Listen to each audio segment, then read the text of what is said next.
Oh my God. Programmet presenteras av Betsafe.com. This is Marcus Kowal with Studio MMA and MMA Nuts, and we're here in Atlanta for UFC 145. Now, Mac Danzig, we've done the training camp. Now that's over. You did the weight cut today. Now that's over. It's almost like 2 parts are over, but you got the biggest goal and step still ahead of you tomorrow night. Yep. How you feeling? I'm feeling very full. I ate too much, but I always do. Actually, I didn't eat as much as I normally do. I capped it off and am pretty smart about it. I normally overeat, but I feel good. Nerves are starting to come and go in waves, and that's normal. I'm really confident with this fight. If as long as I do what I'm supposed to do and what I've been training for 8 weeks to do, I'll be good. I'm really confident against Efren. And it's not a knock on him. I'm just I believe in myself. I believe in the way the styles match up, and I believe in my mind. And I didn't come this far to give it up to him. So just trying to stay focused and stay present, stay in the now. And that's the most important thing. I've been really distracted with all these different things in my life that have been going on, and moving and, trying to raise my daughter by myself, and all this stuff has been pretty hard for me. But now it's ironic because now is like game time, fight week, and I'm actually settling down and focusing. So hopefully, I get the sleep I need and everything comes together and I do my job. And we see the main event on Saturday, John Jones versus Rashad Evans, and they've been in each other's faces for not just the last week, but the last few months. Yeah. But all you guys, you're staying in the same hotel. The other night, unfortunately, we didn't have a camera on you. You were on the running machine, and we had a friend right next to you. Right. You guys are kind of looking at each other, smiling and singing. Right. What's it like being that close to a man you're going to be inside of a cage 24 hours from now? You know what? Sometimes it's not that big of a deal. Like the way I came up in the sport, there was always like a certain amount of mutual respect and camaraderie. And even though you might not like the guy or want to be his buddy or anything, it's okay to like nod and say hi and everything. And Efren seems like he's got like a pretty good demeanor about him for that, and he's not trying to like psych me out or anything. There are some guys when like they try to be too buddy and it's a little bit uncomfortable. You know what I mean? And he's not like that. Everything's been cool with him. I've had guys like Matt Wyman, who's actually a really good guy. I fought him twice, and he didn't want to have anything to do with me. He wouldn't even get in the same elevator as me. And it's like, no, it's a big deal, dude. But then like he explained to me after our second fight, like, hey, it's nothing personal. That's just how I work. I don't know, man. It's a sport to me. It's not personal. I don't even want like I never do those grudge type of matches. Like the closest thing that even ever came to that was a Cerrone fight, which ended up not happening.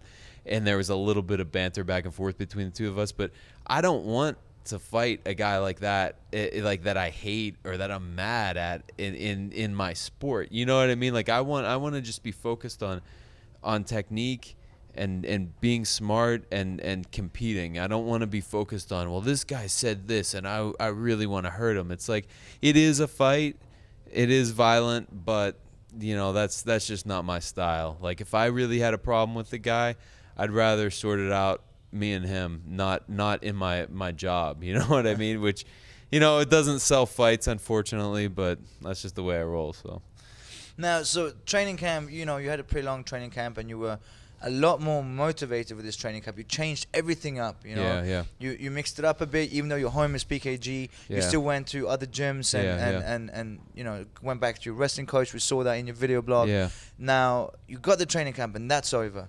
And then you're focusing on the weight, and then that's over. What goes through your mind between training camp to weight cut to actual fight night? Well, when you get into fight week, for me anyway, the stress and everything, it all becomes about the weight. And I know that once that's over, I'm going to have to deal with the actual fight. But the fight's the fun part. The hard part is making weight. Even though I'm not like one of those guys who cuts really, really hard and is like sucking on their last bit of Pedialyte before they walk into the ring. You know, it's like some of these guys cut a lot of weight. It's still, you know, a hard journey all week, and it's a hard journey dieting the whole camp leading up to it. So when you finally make weight, for at least a couple hours after you make weight, it's such a relief. It's like half the battle's over. You know what I mean? And then, you know, the reality sets in. Okay, well, that's done with. Now it's time to get real. You know what I mean? Trying to make sure that you know that you're in the sport because you love it, and this is actually the fun part. Even though it's nerve-wracking and there's a lot of anxiety involved, it is actually fun.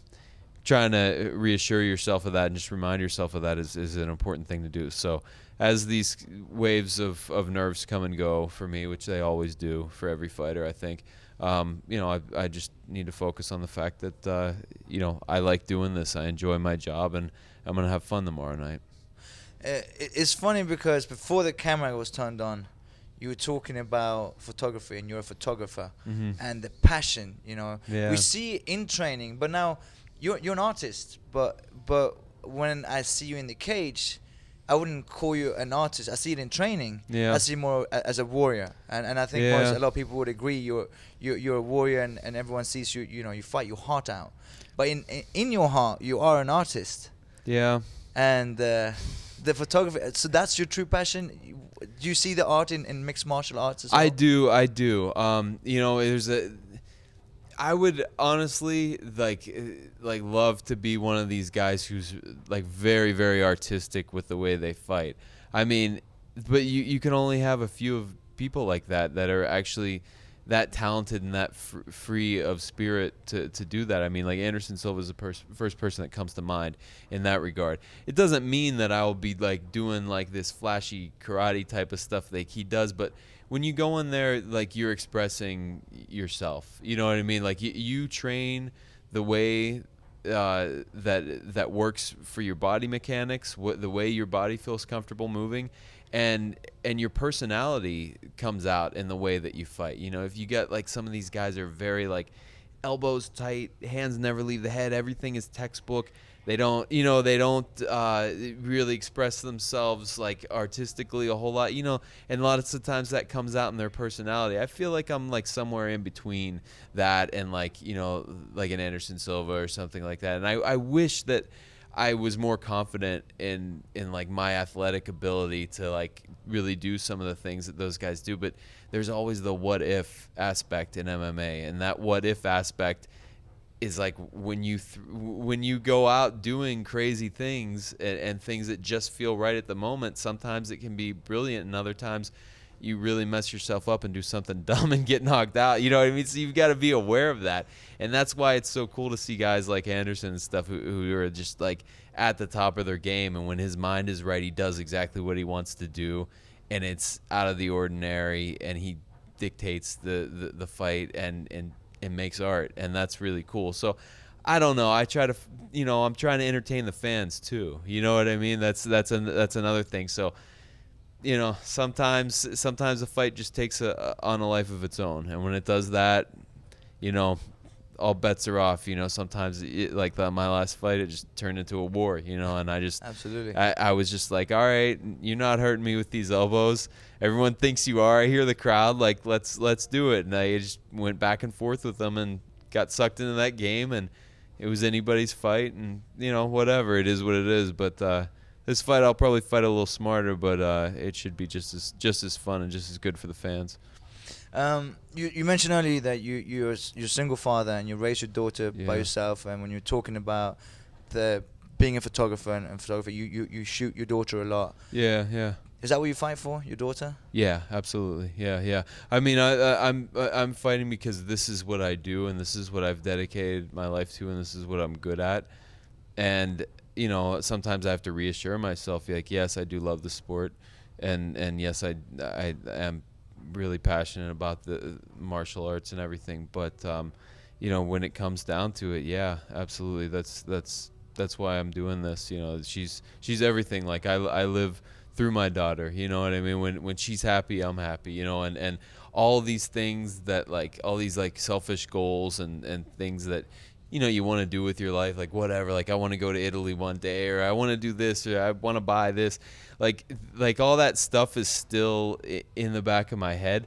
But if I can't do it, it doesn't matter as long as I can see her be happy. You know what I mean? Like that was something that, once that became a realization to me, it wasn't bad or anything. It wasn't like, oh, I've got this responsibility as this kid anymore. It's just, it's great. It's like I live through her. You know what I mean? And then just, it's just such a cool situation. It's hard.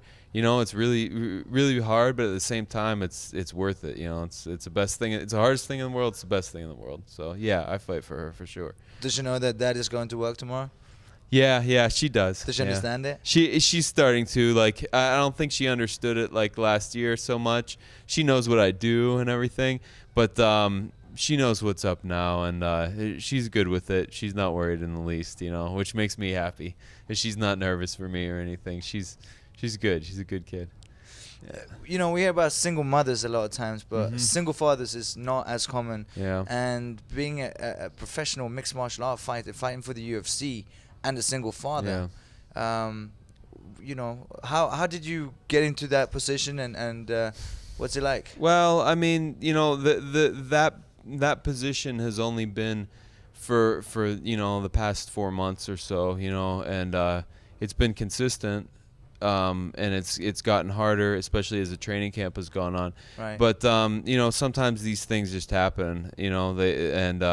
One person has some issues and they can't pick up the slack, and they're not there because of whatever reason. It could be anything, and unfortunately that's the position I'm in. But at the same time, I'm able to spend a lot of time with my kid. Like I said, it's hard, and man, I could really use some help sometimes, especially this training camp. But at the same time, it's like, well, at least I know that she's safe with me, and at least I know that she's, around like a positive parenting, and that's the most important thing. And hopefully things come around, and everything will work out with her mom one day. But as of now, that's the position I'm in, and she needs me. You know what I mean? If she doesn't have me, then she absolutely needs me 100% right now. So because of that, I mean, I'm not going to step down from that. It's my responsibility, and I love her. So my mom was a single parent, and I was raised by her, and I watched how hard she struggled, and she never gave up. And man, that was that's what I use as motivation. I know I can do it. As hard as it is, I watched my mom do it with me, and I know I can do it. So, are you planning on taking a vacation after the fight? I hope so. If I can afford to, I will. If it works out. But I'm moving. I've got to move like 5 days after this fight. Really? So yeah, I'm moving into a new place, and hopefully everything works out, and once I move and get settled in and get my daughter in there and get her room all ready and we're ready to go, it'll be cool, and then I can think about a little vacation, take her with me, and go somewhere nice. Yeah, but right now I haven't even tried to start planning it yet because fight's the only thing on my mind. Any predictions for Saturday night? I'm just gonna win. I'm gonna win this fight. That's all I know. I'm gonna win by any means necessary. Do you think he'll go the distance? He's tough. I'm not gonna say for sure that I'm gonna finish him. I don't plan on it going the distance, but at the same time, you can't count a guy like him out. So my guess is probably like later in the first or second round. I think I'll find a way to finish him, but I'm ready for all three. You heard here from Mac Danzig, and you'll find out tomorrow night, Saturday night, in the what's the arena called? Do you know? Phillips Arena. That's the one here in Atlanta. And also, if people want to find out more about your photography, what's the website? You can go to macdanzigphotography.com or macdanzigphoto.net.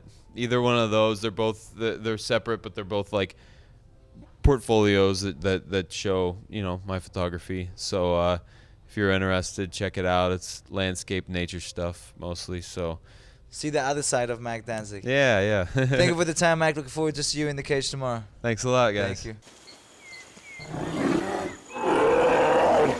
Oh my God. Programmet presenteras av Betsafe.com.